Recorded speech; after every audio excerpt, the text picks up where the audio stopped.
best option is to own a dental practice. The middle option is working an associate job. And the worst option is to own a dental practice. Like, it's the best and the worst. And the thing that determines if it's the best or the worst is the practice you're at. The previous year, the seller did $1 million.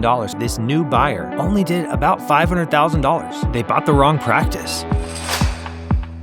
I just had a call with someone who bought a dental practice about 2 years ago, and things have been very, very tough for them. So this dentist bought a practice for about $1 million, which is kind of an average purchase price. Oftentimes you can find them a little bit cheaper than that, but around $1 million is probably what you're going to pay for a good practice. The revenue in the previous year at this practice was decent. It was decent revenue.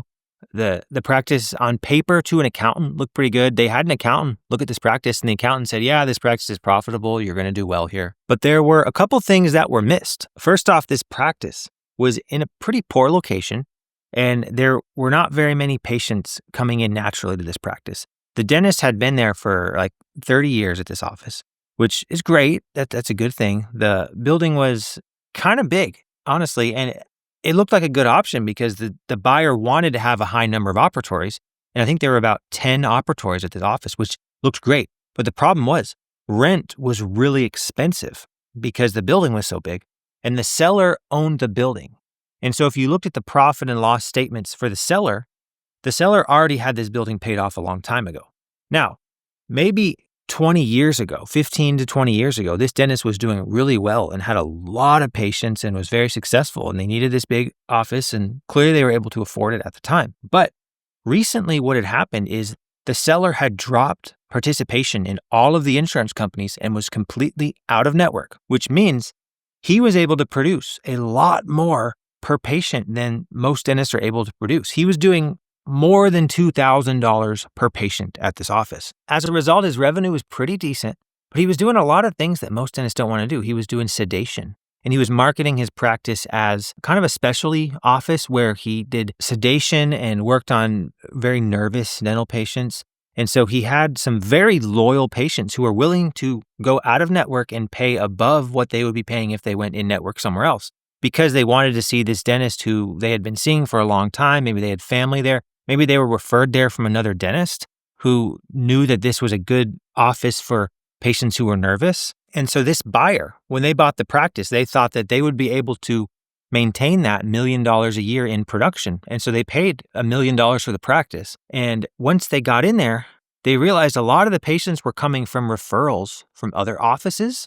And a lot of the patients that were there paying out of network, once a new dentist came in, they no longer wanted to stay at that office because they knew they could go somewhere else and be in network and pay half as much to have the same exact work done. So in the first year of ownership, this new buyer only did about $500,000. Remember, the previous year, the seller did $1 million, and they paid $1 million for this practice.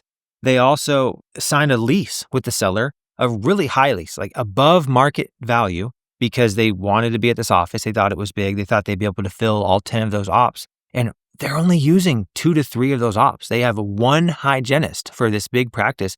And apparently the hygienist schedule isn't even that full.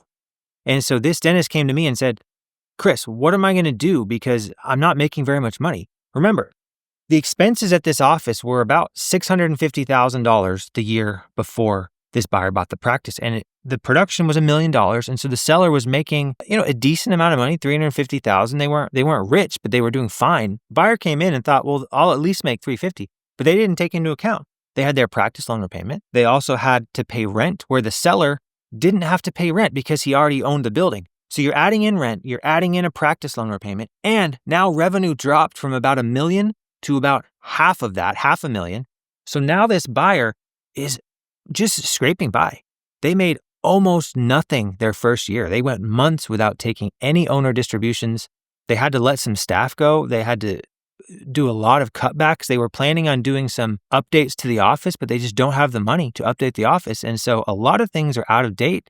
It's really not that pleasant of a place to work because, yeah, it's a really big office, but it's not that nice. It's so old and outdated, and they don't have the money to update it. And they came to me and said, well, my accountant said this was a great practice to buy. And so I bought it, and I thought I would be able to make at least $350,000 because that's what the seller had been making. I really wish this dentist had talked to me before they bought the practice, because I would have told them, don't buy this practice, find another one. That's not a good practice. It's out of network. Your rent's going to be too high. Your loan repayment's going to be too high. It's not in a very good location, et cetera, et cetera. There are so many red flags with this practice, but because this dentist had never bought a practice before, they didn't know what red flags to look out for. They bought the wrong practice. I say this all the time, and I'm going to keep saying it. If you buy the right practice, you are going to be setting yourself up for some incredible success. You're going to have so much more freedom, so much more control, so much more autonomy than you had at your associate job. Also, if you buy the right practice, you're going to be making significantly more money, because not only are you making the money from being a clinician, but you're also making the money from being a business owner, the owner of the business. I truly believe that most dentists should become practice owners. But the problem is, if you buy the wrong practice, you can set yourself up for all sorts of pain and heartache if you're not careful. But if you buy the wrong practice, you might end up in a situation that is significantly worse than the associate job that you had before. If you're at a bad associate job, you can just quit and move on and find another job in like a matter of days, maybe weeks or months, but not years. If you buy the wrong practice, you might be stuck there, because if it's not profitable, you're not going to be able to sell it. And guess what? If you just took out a loan to buy this practice, you're going to have to pay that loan back.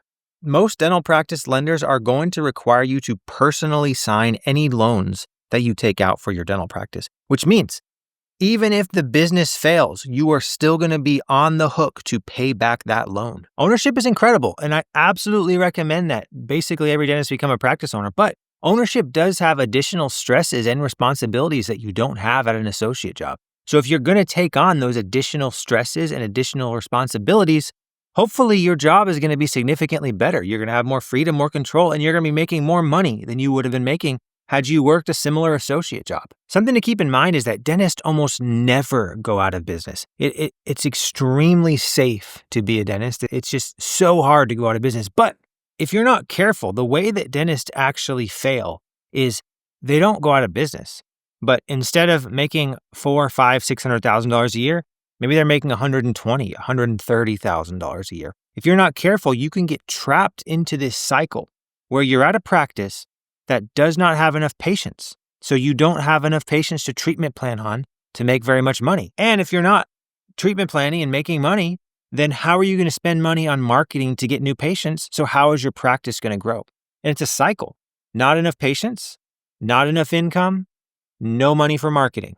No money for marketing, you can't get new patients. It's this death spiral you get into. And if you buy the wrong practice, or if you get into ownership the wrong way, you can get trapped at a practice that is way worse than being at an associate job, and you're stuck there. You can't just leave. The way I see it, the best option is to own a dental practice. The middle option is working an associate job, and the worst option is to own a dental practice. It's the best and the worst. And the thing that determines if it's the best or the worst is the practice you're at. Choosing which dental practice you're going to buy, second maybe to who you marry in life, is probably the most important decision you're ever going to make. Do not make this decision lightly. You need to take this decision seriously. The question of which practice you buy is probably more important than almost any other question you're ever going to have to ask in your career. The difference between buying the right practice and buying the wrong practice is huge. Be very careful. I've looked at hundreds and hundreds of dental practices that are for sale, and only about 1/5 of them are actually worth buying. That means if you just buy the first practice you find, there's a 4 out of 5 chance that it's going to be the wrong practice to buy and that you're not going to be successful there. You need to buy the right practice to make this work. Now, I certainly don't want to discourage you from being an owner, because becoming an owner is one of the smartest financial decisions you can make. It's not uncommon for dentists to buy a practice and have their income double or even triple in the first or second year of ownership. The thing is, you're going to get a portion of your income from working clinically as a dentist, and then a portion of that income is going to come from the ownership of the practice. Oftentimes you get more money from the ownership portion than you do from the clinical portion, but that only happens if you buy the right practice.